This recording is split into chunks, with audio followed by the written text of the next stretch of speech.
Proposition 56. Should there be a $2 tax on cigarettes? Now, the easy answer is of course there should be a $2 tax on cigarettes. Let's see who's behind the bill and why. Okay, so top donors to this campaign are the California Association of Hospitals and Health Systems, California State Council of Service Employees, and Tom Steyer, or Stayer. Tom Stayer. Tom Stayer is a very interesting character with a very interesting past. He has been a major opponent of fossil fuel, but he also is heavily invested in alternative energy. He's invested in Trump casinos, but at the same time, he has spoken out against Trump. That's neither here nor there. There are some issues that I have with this bill in regards to how taxes that are going to be raised from this are allocated. Because for one, we have a Proposition 98 here in California, which says that schools are supposed to receive 43% of any tax increase. And as it stands, in order for Proposition 56 to pass,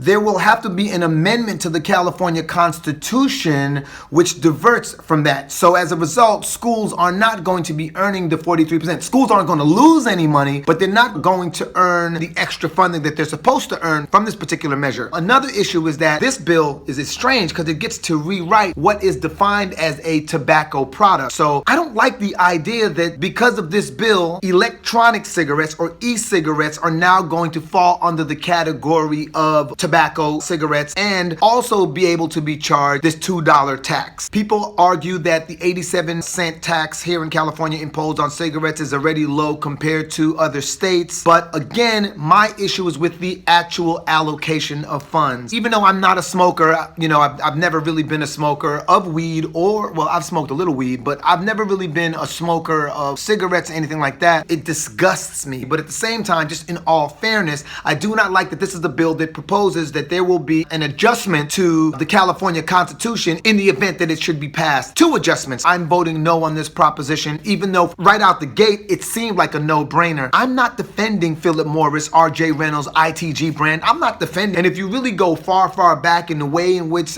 cigarettes were sold and presented to the public, it goes back to a propaganda specialist, even before him, but a propaganda specialist by the name of Edward Bernays, who I believe was like the Austrian-American nephew of Sigmund Freud. Dude was just a master marketer. I grew up in an era where there were a lot of commercials that were saying that cigarettes were not bad for your health. So there was a lot of deceptive marketing. My concern, I am not voting no on this bill to protect the tobacco industry. I'm voting no on this to protect the rights of the individuals who have chosen to smoke cigarettes. It is unfair, in my opinion, for them to be taxed where the funds are going to be distributed to what's considered a general fund for the state of California. And there's an adjustment to the California Constitution being made so that the funds can be distributed in a way that goes against what we as Californians have voted for in Proposition 98, which would send about 96 cents of that $2 tax to school. I'm voting no on that one, and I'm gonna get a whole bunch of hate for that, unless maybe somebody's got a better argument that can open my eyes to something, and maybe I'm wrong here.